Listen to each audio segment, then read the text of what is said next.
The hall pass concept has been around for years. It was originally popularized in comedies like the movie Hall Pass that dropped in 2011.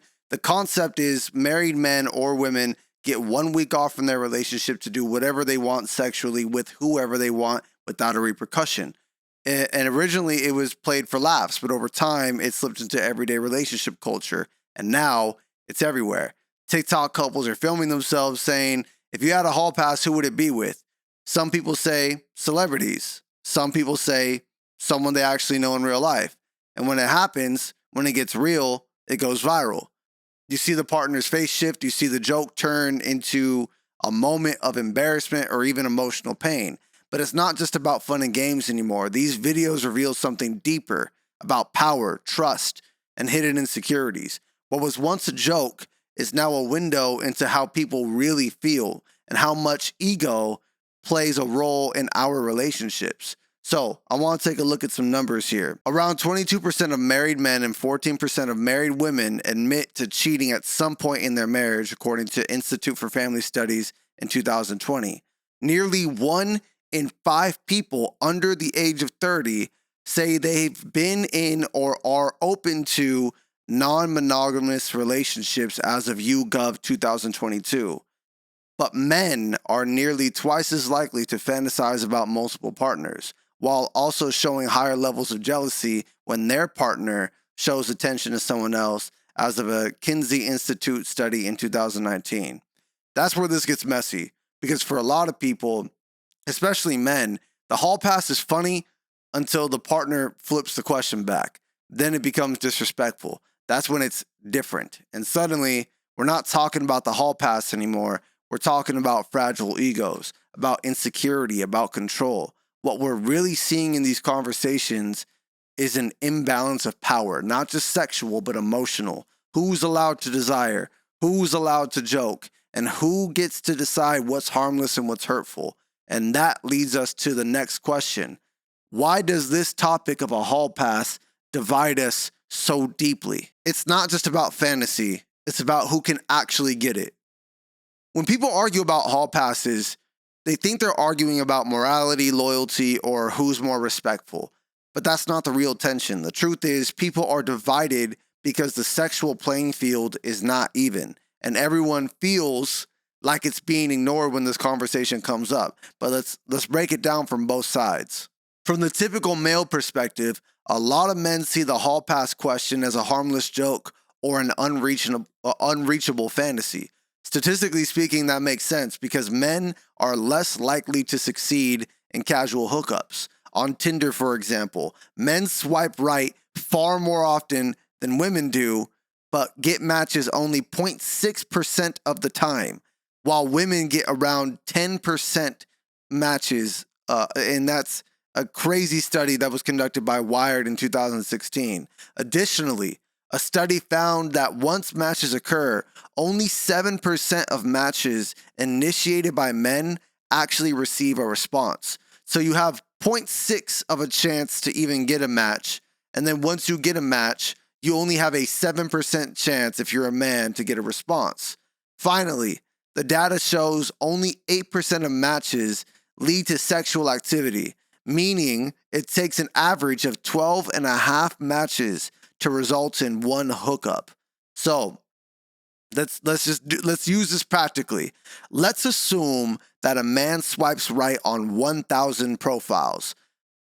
That means at a 0.6% rate, that's 6 matches for 1,000 swipes. Now, if they only get 7% of those matches to respond, that means out of those 6 matches, less than half a person, that's 0.42% of those 6 people will respond. So obviously, we can't have half a person. 1 person out of 6 is going to respond. That means out of 1,000 swipes, a man might get less than half a response. Now let's take that even further. If 12 and a half matches are needed on average for one hookup, but men only get 6 matches and less than 1 response, that means you need to swipe, as a man, you need to swipe around 2,100 times just to land 12 and a half matches. That rejection is more than humbling. For some men, it's humiliating, especially in a society that praises men for the number of sexual partners that they're able to obtain. When you live in a world where access to sex is rare, fantasizing becomes safe because it's unlikely to ever happen. So, for some men, hearing their partner name someone that they can realistically hook up with, even if it's hypothetically in a hall pass, it might feel like a violation of emotional safety that they've never had. But now let's take a look at it from the typical female perspective. A lot of women feel the hall pass question is emotionally loaded, even threatening. But why is that? Because in many relationships, women are held to a higher expectation when it comes to loyalty, emotional regulations, and even attraction. Among single women today, 36% of women say they want something serious compared to 22% of men. It's one thing to say you want commitment, but it's another thing to actually find it. According to Pew Research data, 38% of single women struggle because they cannot find someone who meets their standards. That number jumps to 45% of women amongst the college educated. So, let's assume a woman goes on 1,000 dates. If 36% of single women say they're looking for something serious, that's 360 out of 1,000 dates where the woman is hoping for a committed partner. Now let's keep in mind, 38% of single women say they cannot find someone who meets their standards, but 45% of college-educated women say they can't find someone who meets their standards. Let's average it at 40% of women. That means 216 out of 360 dates are with people she both wants something serious with and sees meeting her standards. That number sounds high enough, right? But not necessarily, because only 22% of single men say they are also exclusively looking for something serious. That matters because if she wants something serious but he doesn't, then the match is not going to last. So we go from 216 dates to 47 dates, just like that. 47 dates where both of them actually want something serious and meet each other's standards. That is a 4.7% chance, meaning 95% of a woman's dating experience is dead-end conversations, ghosting, games, or mismatches.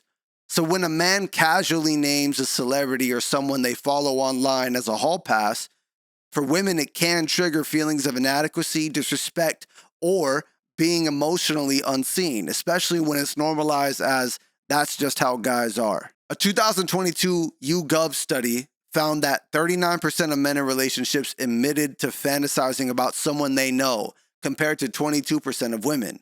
Women aren't necessarily more moral.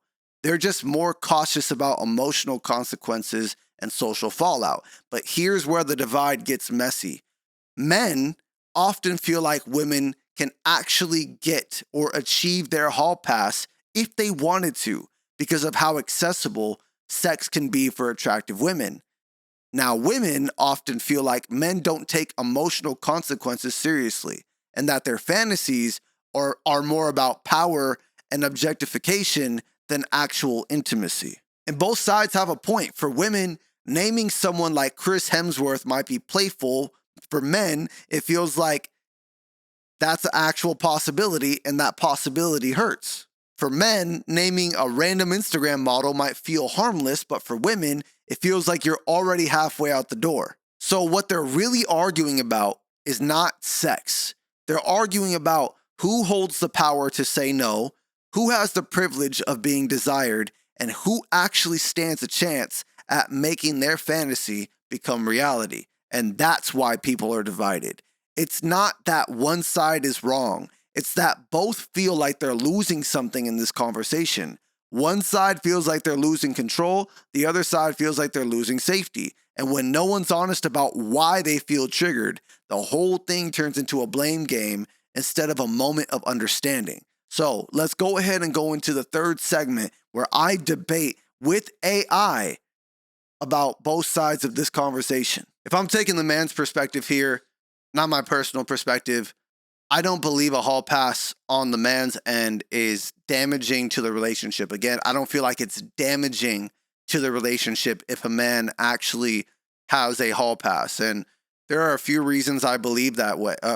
there's a few reasons why I believe that, but the foundational reason for me is I don't believe a majority of men view sex as the main reason we commit to a partner.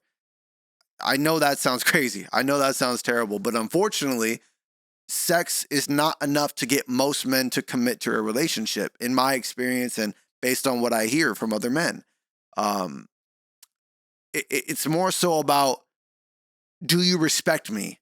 And will you help me maintain my respect? I think those two questions matter most to most men when it comes to committing to a partner. Like, do you understand how rare it is to find a partner who respects you? So to me, a hall pass is emotionless because, like, I'm not gonna leave my partner for this hall pass person. I'm just not. They're no threat to the relationship. I know that's flawed thinking, but that's how I see most men conveying their argument in this situation. Okay, so let me get this straight. You're saying that because you wouldn't leave me for the person you'd sleep with, it's not a big deal? That the sex wouldn't mean anything because I'm the one who respects you? Here's what that sounds like to me. I can cross the line as long as I still come home. But what about my respect? Do you think it's respectful to tell your partner, I'd have sex with someone else if I could? Hmm. I just wouldn't commit to them. That doesn't feel like loyalty. That feels like entitlement dressed up as logic. The gaslighting is And then you crazy. throw in that whole sex doesn't matter to men argument. But when I so much as like a guy's photo, suddenly it's a problem. That's not because sex is meaningless to you, it's because you want power without accountability. Hmm. If sex really doesn't matter, then why is it always the first thing brought up in these fantasies? Why not ask for a hall pass to have a deep emotional connection with another woman? Oh, wait, because that would threaten you. So maybe it's not about how harmless the act is. Maybe it's about how much control you think you're allowed to have while Hmm. still calling it loyalty. First of all, I'm not. This AI is doing a really good job at pretending to be my partner. It feels very, very weird, but whatever. Let me address what you said. Everything you said just makes sense in a cheating conversation. It makes perfect sense in a cheating conversation. But this debate is about a hall pass. It's about hall passes. I can't grant myself a hall pass. I have a request or a fantasy, and you, I guess in this case, AI, you have to be the one to approve it, not me. I'm telling you that for most men, we don't select a hall pass based on a woman's status or what our partner doesn't have. Most men see an attractive woman and they might fantasize about the opportunity. The status only puts someone more frequently in your line of sight, but a man can run into an attractive woman at the grocery store, at the gym, and think in the back of their brain, like, oh, the possibility that I can have a hall pass with this person would be nice. I think that's weird. I think it's wrong, but I would be a liar if I didn't present that information as a fact. But again, I'm not the one granting myself the hall pass. If I was, that's called cheating. Okay, fair. You're right that this is a hall pass conversation, not cheating. And I get that. It's hypothetical. It's consensual. I have to approve it. But here's where that logic still falls apart for me. If it's just a fantasy, why do you need me to approve it at all? That's the Why point of not it. just keep it a fantasy? Because once you involve me, once you say it out loud and put it on the table, it's not just about you anymore. It becomes something I have to hold emotionally. And Mm, that's the part that feels heavy. You say you don't choose a hall pass based on what I lack, but it's still based on something you want, right? mm, Something that excites you enough to ask for permission to step outside of our relationship. And that tells me something whether you intend it to or not. It tells me that I'm not enough for you in this one area, I don't that know. you want me to support that, and that my feelings shouldn't get in the way of your curiosity. I don't think so. Even if you don't mean it that way, that's how it lands. And that's why, for a lot of women, the hall pass doesn't feel like a harmless game. It feels like a test we didn't agree to take. While I don't think so, I do agree with feelings. I do agree with the feelings, and I'm not here to debate feelings. Everything you said, honestly, it's scary how realistic it sounds, but Everything you're talking about is a feelings conversation. And like I said, I'm not here to debate feelings. That wouldn't be right of me. So me personally, me as August, I do not agree with hall pass. I don't have a hall pass in my personal life. So I'm ready for us to take the other side. Perfect. I'll take the woman's side now and argue in favor of a hall pass. Here's why I don't think a hall pass is wrong, if we're both on the same page about what it is. A hall pass isn't about replacing you. It's not about love. It's about experience, about freedom, about being honest that one person can't always fulfill every curiosity we have. And instead of lying about it, I'm being transparent. Wow. If anything, asking you for a hall pass means I trust you with the truth.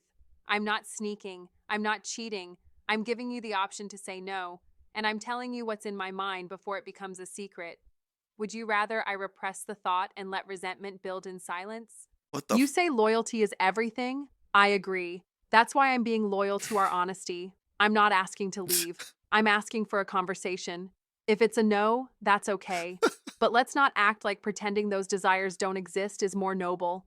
I think this is the more respectful version of reality. This is you say loyalty is everything, and I agree. That's why I'm being loyal to our honesty.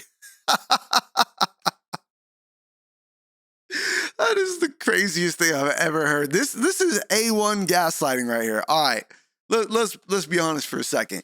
You took my argument and just made it sound prettier. So you're gaslighting me because now you want something. That's why, to me, this hall pass thing is fucking stupid, but I'll play along, okay? I don't believe you want a hall pass for freedom or experience. I think you want it for a chance at a life that you don't have right now in this moment. If you look at the prominent male figure or the prominent male figures that were idolized by some men throughout years, real or not, they are men who got famous and had access to multiple women, therefore stayed with multiple women. A couple examples I can think of off the top of my head: Hugh Hefner, James Bond, etc. Right? Once a year, I feel like it's once a year, we hear about famous or rich men cheating on their wives with anybody, with somebody. When men have that very rare access, which we proved with the stats earlier in the episode, they hold on to that access, especially if they're young. They're not trying to let that go for the most examples that we've seen. While I don't think that's right, which I don't think that's right, and I think that's what makes your stance worse. We have seen more instances of women gaining status and finding one partner to marry that is of her status, or if not higher than her status. So what does that tell us just based on the difference alone? When men have access, we pick as many as we can get, and women pick the best option. I'm going to say that again.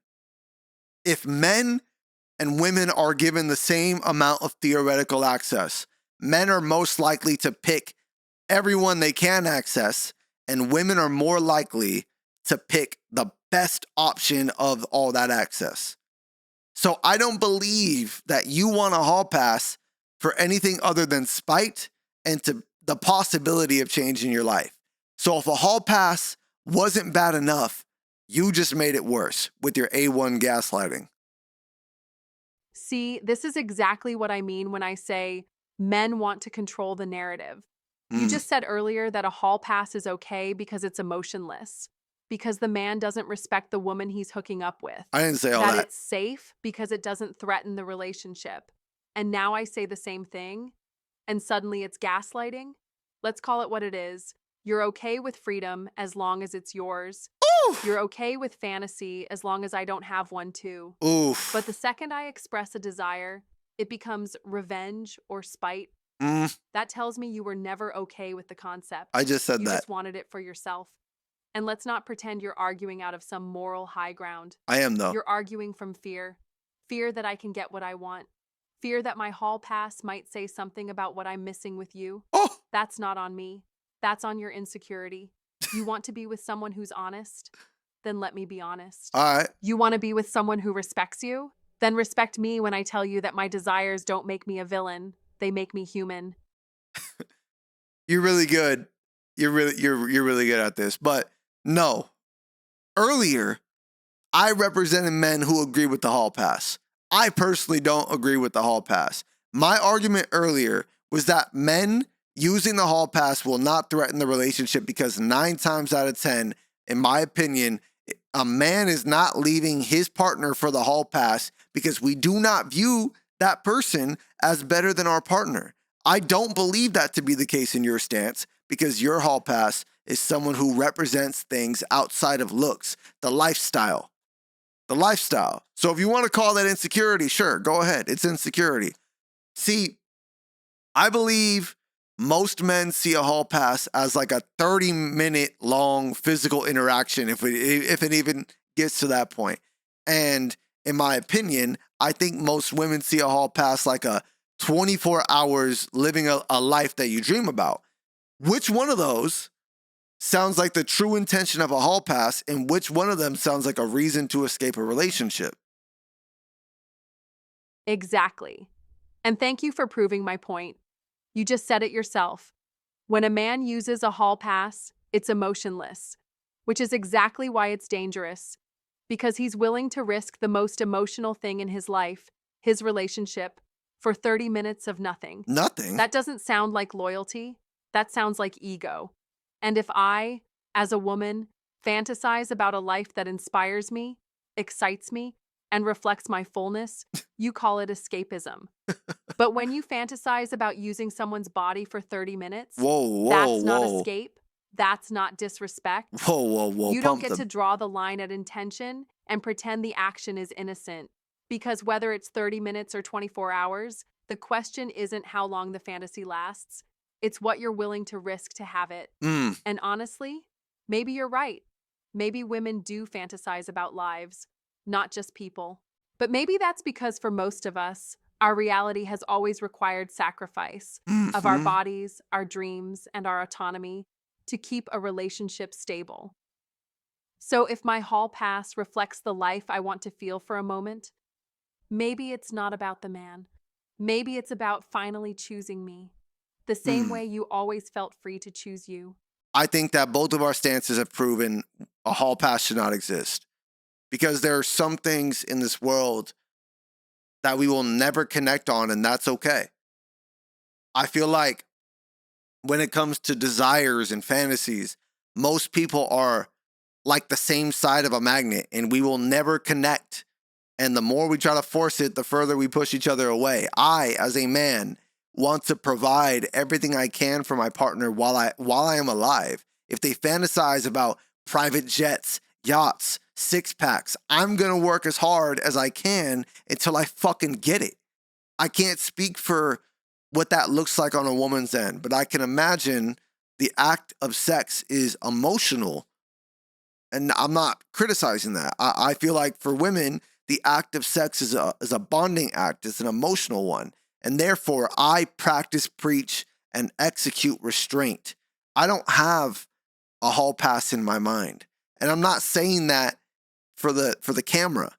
I'm not saying that because I think it sounds good. I'm not saying that because I think I'm better than other men. I can appreciate beautiful women and not want to sleep with them while I'm committed to my wife. I'm not going to sacrifice my marriage for a 30-second feeling. All that most men are asking for is you don't sacrifice your relationship or our relationship for something that we as men don't have yet, but are working hard to obtain. And I respect that deeply because when we strip away all the noise, all the stats, all the hypotheticals, what most people want is simple: to be chosen, to feel like who they are is enough, even when the world is full of temptation. Right. So maybe this whole hall pass debate isn't about right or wrong. Maybe it's about learning how to protect each other's hearts, even when our fantasies feel harmless. Mm-hmm. Because desire isn't the problem, disrespect is. Right. And when you say you don't have a hall pass, what I hear is, I've already got everything I need, and I'm working to become what you deserve. Right. And if more people approached love like that, we wouldn't be debating hall passes. Facts. We'd be too busy building something no one wants to leave. And I think that a lot of people probably look at love this way, but we get so caught up in the fear of living the same day over and over again, or having the same physical interaction over and over again. I think we get so caught up in that we forget about the beauty of a relationship, a partnership. This is someone you get to experience life with. Life is much bigger and much more important than sex or sexual encounters. Seeing the world, accomplishing your dreams, building a family, like things that actually bring you purpose when you're done doing it. So, with that being said, let's move into segment 4, what I like to call the devil's advocate. So in this case, what AI is going to do is they're going to take the position of, if so many people cheat, why not just be honest about wanting more? So let's go ahead and get into it. Question 1. If monogamy is the rule, why is cheating the norm? Roughly 22% of married men and 14% of married women admit to cheating, IFS 2020. But other studies estimate that up to 50% of all people cheat at some point in their lives. Wow. So here's the uncomfortable question. If this many people are breaking the rules, maybe the rules are broken.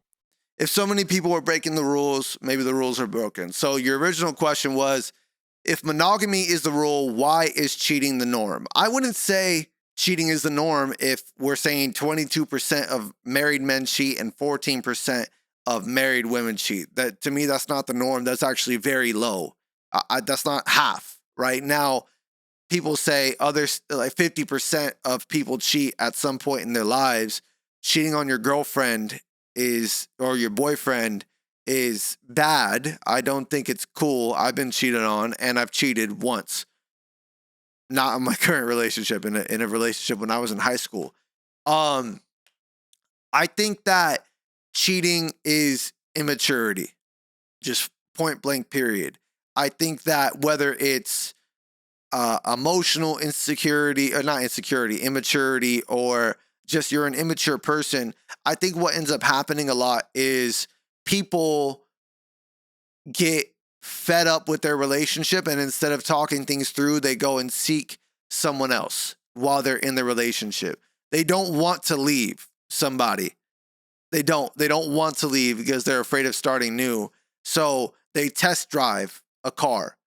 Be like, you go into the dealership while you have a car, you're like, let me test drive this other car. And it's like, man, I've never experienced the inside of this kind of make. You drive a Honda and now you're inside of a Benz, right? It's like, man, like this is such an exciting car.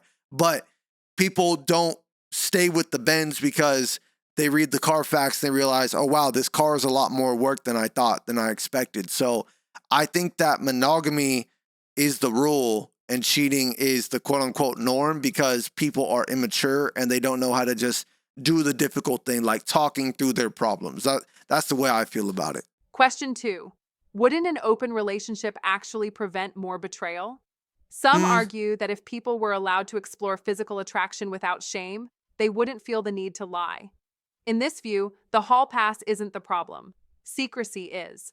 I think an open relationship is perfect for people who are extremely, and I'm sorry, camera, I'm so sorry. I think an open relationship is only going to work for people who are extremely horny. That's it. I don't see an open relationship working for anything other than that, because if you are an extremely sexually active person, maybe that's a better way to put it. If you're an extremely sexually active person, then that truth about you is, hey, look, I'm going to be honest with you. I like to sleep with a lot of people. That's just me. That's what I do. That's my thing. Some people are into that. Some people aren't. So I think an open relationship in that regard is cool. But in my opinion, I think that you begin to lose like this rare feeling with somebody else. Like, so for example, I've been a part of an organization, a fraternity, and one of the jokes they would say about our fraternity nationwide is that anybody can join. And I used to wonder, why is that an insult? And the more time went on, now I don't feel this way about the fraternity, but the more time went on, I learned that it's an insult, because if something is exclusive and you're a part of it, you feel yourself important, or you feel yourself validated, because this thing that not everyone has access to, I have access to. So an open relationship is kind of like, okay, like I married this person, but what does that mean outside of having a contract? Because everyone has access to both of us. I just don't think it's rare or sacred that way. But hey, I could be wrong. Question 3. Are we holding on to monogamy for love, or because we're afraid of not being chosen? In a world where people are constantly surrounded by options, the fantasy of being enough for someone forever is comforting, maybe even addictive. So are we loyal because we believe in loyalty? Or because we fear what it would mean if someone didn't choose us? I think, I mean, I don't know the statistics of both, but I feel like there are people out there, a lot of people who are probably loyal because they're afraid of being chosen. I mean, you think of examples where people are in abusive relationships, not necessarily just physical, it could be emotional relationships, and they might feel like, I am worthless and no one else is going to love me except for this person who abuses me. But on the flip side, I feel like for a certain amount of people who exist like that, there are also people who are monogamous because I love this person and I don't want to be without this person. I'm loyal to this person because they have been loyal to me and they love me, and I wouldn't trade that for anything. This episode wasn't about cheating. It wasn't even really about sex.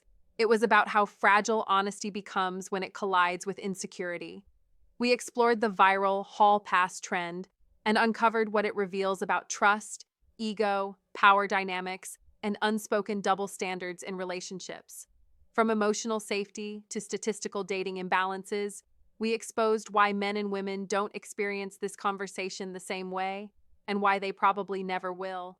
We debated both sides, pushed past surface level arguments, and uncovered a deeper truth.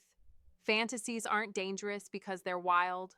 They're dangerous because they're real enough to make us question what we have. At the end of the day, a hall pass is just a window.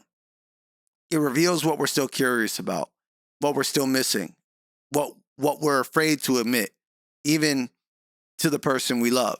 But relationships don't crumble because people have fantasies. Relationships crumble because we don't know how to talk about the fantasies without turning each other into the villain. So if you're going to ask the question about the hall pass, be ready to sit with the answer. And if you're not, maybe that question just shouldn't be asked at all. Thank you for watching this installment of Common Ground with August Wilde. I am August Wilde. My goal with this series is to take both sides of any argument and see if we can find some kind of common ground. See if we can understand each other, because the world is missing empathy. If you like this or any other content, I encourage you to subscribe to my channel, like, comment, share it, do whatever you need to do. But please take care of yourself and be kind to each other.